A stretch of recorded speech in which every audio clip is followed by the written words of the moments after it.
Hello everyone, welcome to the Mustache and the Beard.com, Two Grey Geeks. Changing the world, one post at a time. I think there's a lot of energy there. Ooh, Yay! Yes, I'm glad. Yeah, I gotta be, because otherwise I start talking too long. My name is Louis Matos. I am the Mustache. I am happy to be here with our Ask Two Grey Geeks number 8. And with me, as always, is my buddy, my partner in crime, my PIC, Junior Figueroa, a.k.a. The Beard, coming to you live from sunny Puerto Rico. And yes, today it's sunny. Yes. Beautiful day, a great day. We've been having a great day. It's been a day fraught of miscues and miscommunications and do-overs, like we start heading for someplace and have to turn back, It's been one of those days, but you know what? It's been a great day. It's been a senior day for me. Yeah. And I also am glad to be here. And I'm glad he's here. So we're all glad together. Yes.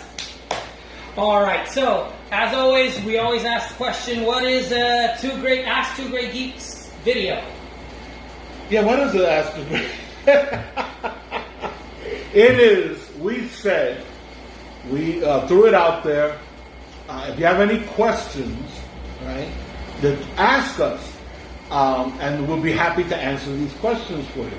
Now, the thing is that we thought that the questions were going to be research questions, like, what year did Superman first appear? That sort of thing. That's the kind of questions we thought. But no, the questions that we got are actually thought-provoking questions, asking us to make comparisons or to come up with stuff on our own.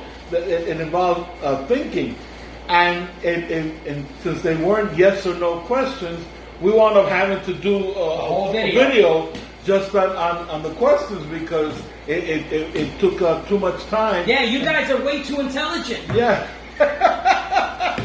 And thought-provoking. Yeah. You really... So Ask Two Grey Geeks are your questions that you sent us and our response to your questions.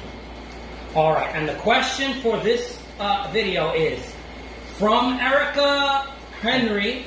All right, Erica, Ericka. Right, Henry. Henry. She asked, can you name a remake that is better than the original? And that is our question that we will struggle with today. Today, right. And each of us, now we don't discuss these things beforehand, so each of us has our own answer. Mm-hmm. Okay, so the question is there a remake of a movie that I think, I'm going to go first, that I think is better than the original. Now, this took a lot of thought on my part because I've seen a lot of movies, I've seen a lot of remakes, and I have to tell you that for the most part, despite the fact that I enjoy the remakes, I'm not saying that I didn't like the remakes. For the most part, I don't really think that the remakes are better than the original. I completely agree with that. Most of them are not. Most of them are not. However, in going through my mental Rolodex of all the many movies that I've seen, there is a movie that is a remake that I thought was better than the original. And let me explain why. The movie is The Hound of the Baskervilles. Sherlock Holmes, 1959, starring Peter Cushing. That's the remake.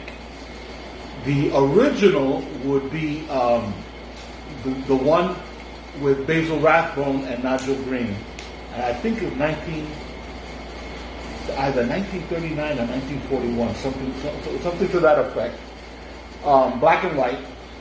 Great movie, don't get me wrong. Come on, Basil Rathbone. I mean, Basil Rathbone is to Sherlock Holmes like Sean Connery is to James Bond. And this was his first Sherlock Holmes movie. First time teaming up with Nigel Bruce as Dr. Watson. Great movie. And The Hound of the Baskervilles happens to be my favorite Sherlock Holmes story. Yeah. So I love the movie. But in 1959, Hammer Films did a remake of The Hound of the Baskervilles. And you love Hammer. I love Hammer Films. Oh my God! In the 60s and 70s, they were the horror film production. They did Dracula with Christopher Lee, the Frankenstein movies with Peter Cushing. They did The Mummy. And a lot of boobs. Oh, and a lot of boobs. And I really loved the Hammer films. Now, Hammer was known for horror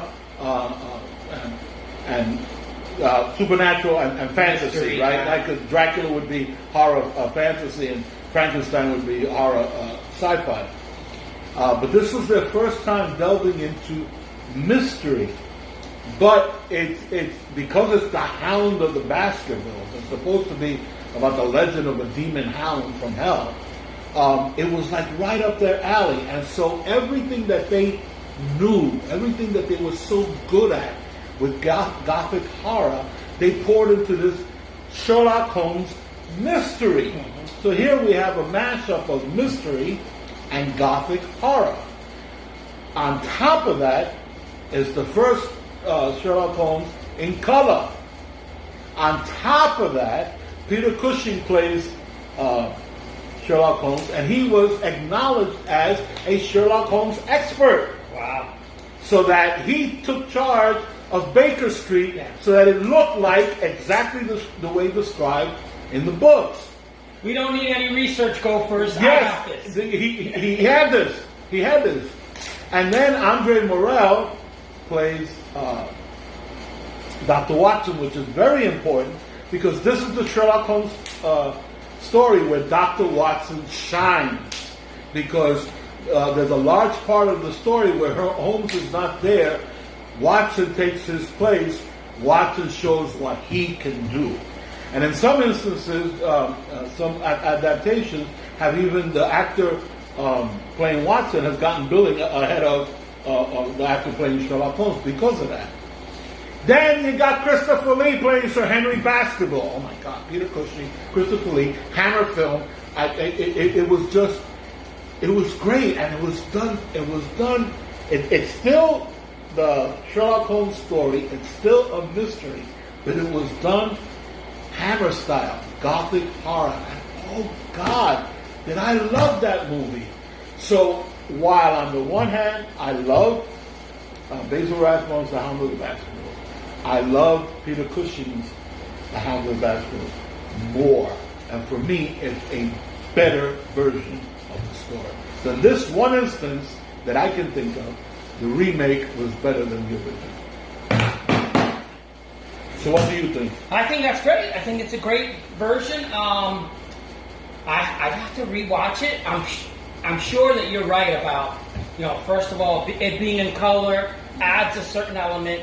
And then on top of it, it's Hammer doing it. Right. You love Hammer films. You love Hammer films too. And it's a horror. It's the only horror Sherlock Holmes. Yes. So it's kind of like, okay, Hammer doing it. It's gonna be great. And have two of the superstars. I mean, right. How can you do better than Christopher Lee and Peter Cushing? You can't. Hence why they did a lot of movies together. Yeah, they were such close friends. All right, so that's a good one. So I'm gonna give you another one. I have two, but I'm gonna go quickly through them. Although I know one of them's gonna bear discussion, maybe both. The Thing from Another World, 1951. A great movie, science fiction horror movie. U.S. Air Force crew and scientists find a crashed flying saucer and a humanoid body frozen in the Arctic ice near the craft. All right, and so what happens is the Thing from Another World stalks the people that are in. So it's a claustrophobic movie, but not as much as the remake, which in my opinion is better. Not by a lot, because I think that this movie, 1951 version, will eventually come into our campy library, which is because it was a Howard Hawks produced movie. And I remember the end of that movie, the reporter saying, "Tell them to watch the skies." I mean, it's like, how do you and even I got chills just from saying it. Yes. So so it's a great movie. But John Carpenter's The Thing, I mean, it's called that because The Thing, 1982, it does a great job of demonstrating the claustrophobia, whereas if I remember correctly, and it's been a long time since I saw the 1951 version, in the 1951 version, there's a little bit more light in the laboratories and stuff like that, whereas in this 1982, they make everything dark. In the original, there's a lot more people. That group is at least 24 people up in that Arctic base. Whereas in the other one, it's only like 12 guys. Yeah, and then very quickly the number is getting smaller and smaller. And in the other one, there are women. There are no women in the 1982 version. All right, so directed by John Carpenter. Immediately, if you like him as a director, you're going to see some kind of isms that are his. Showing your shirt. Yeah. John Carpenter's Halloween. Yeah. So, obviously, I love him as a director.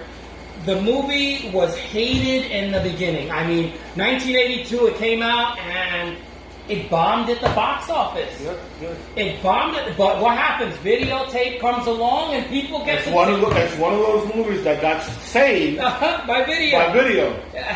So it has superior special effects to the original.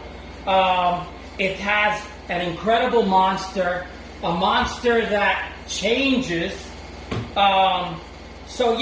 In my taking Erica's question, I immediately said, the only one I could think of is The Thing. And I know, and again, I'm not saying that the first one was bad. I'm saying that in the pulling off, the special effects, the changing of the monster, all of that worked in its favor, especially John Carpenter works with music. And so that does a lot for the movie.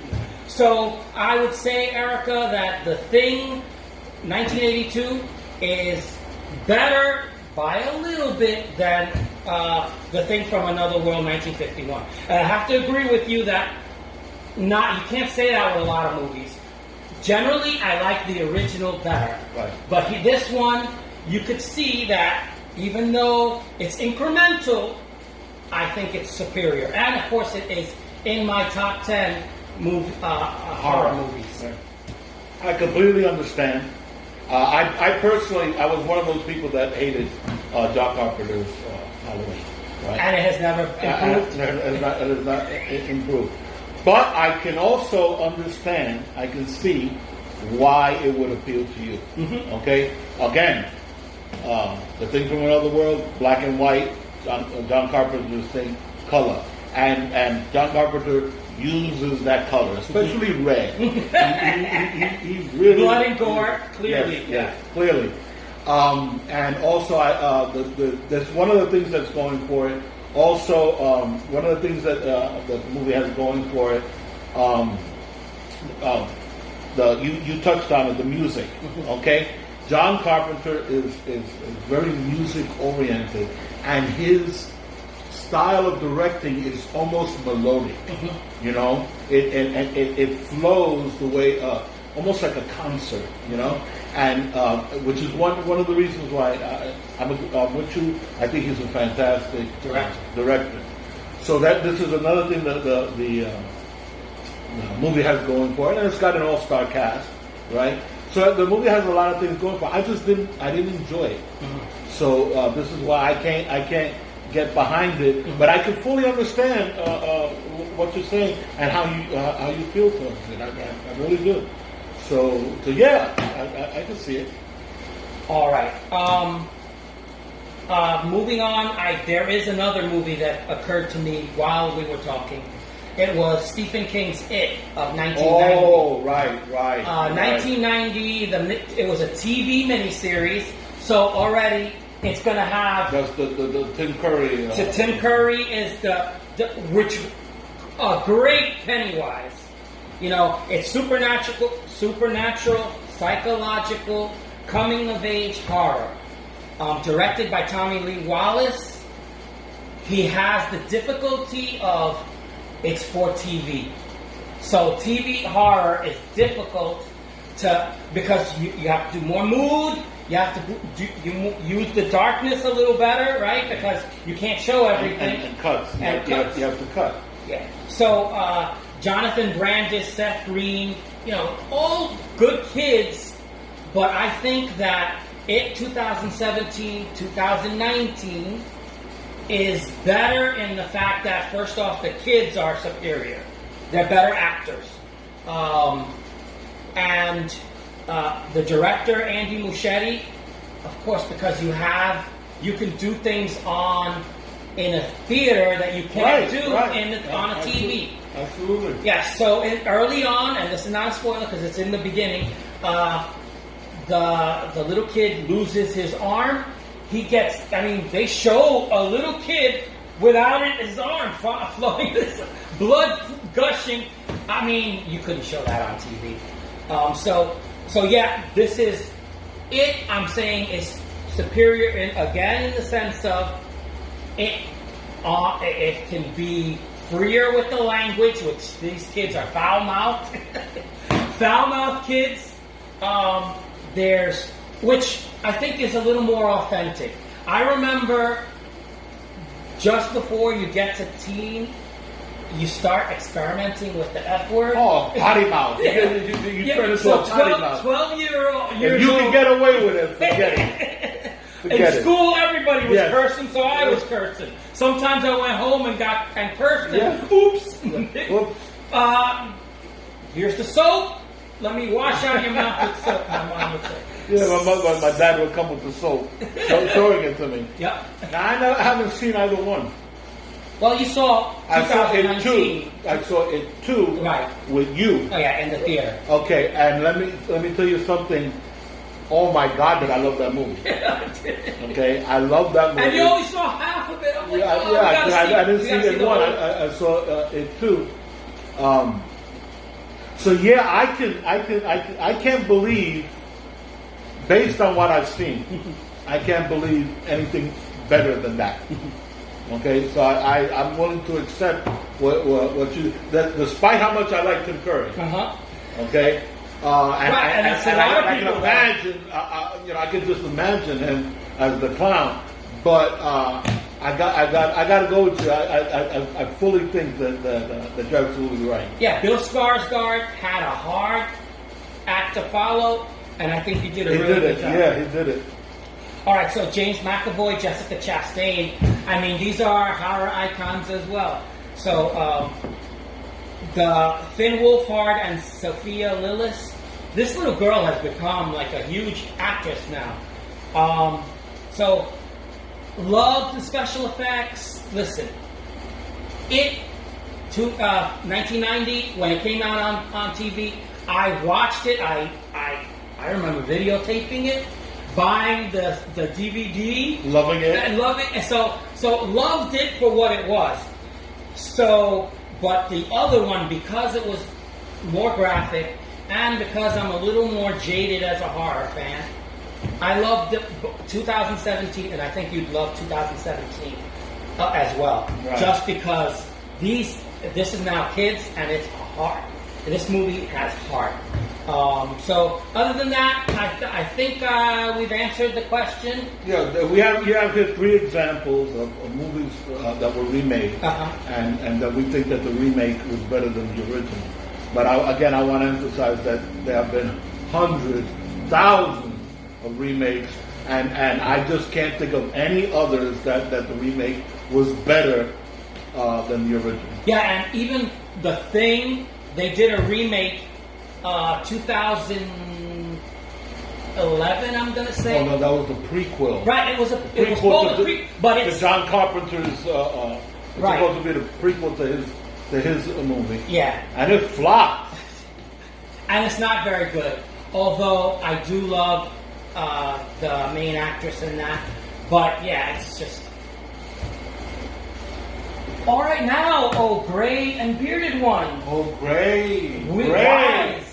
Gray, white and bearded one. Wise, not white. Wise. But it is time for the wise missive from the gray bearded one. What do you have for us? My mother, God bless her. My mother used to say to me all the time, "Don't tell me that you love me. Show me that you love me." And she also used to say, "Don't tell me what kind of man you are. Show me." That's what I want to be. With that having been said, from Yoda. From Yoda. Yoda himself has spoken. All right, if this is your first time visiting the Mustache and the Beard and have enjoyed this video, I invite you to subscribe. We try to entertain you while making you laugh and informing you. If something we've said has stirred you to make a comment, please do so. Tell us what we got right, what you think we might have gotten wrong. Give us a like. As always, we thank you for watching. My name is Louis Matos. I am the Mustache. I'm Junior Figueroa. I beat the beard. We say, see you later. Hasta la vista. Take it easy. And peace.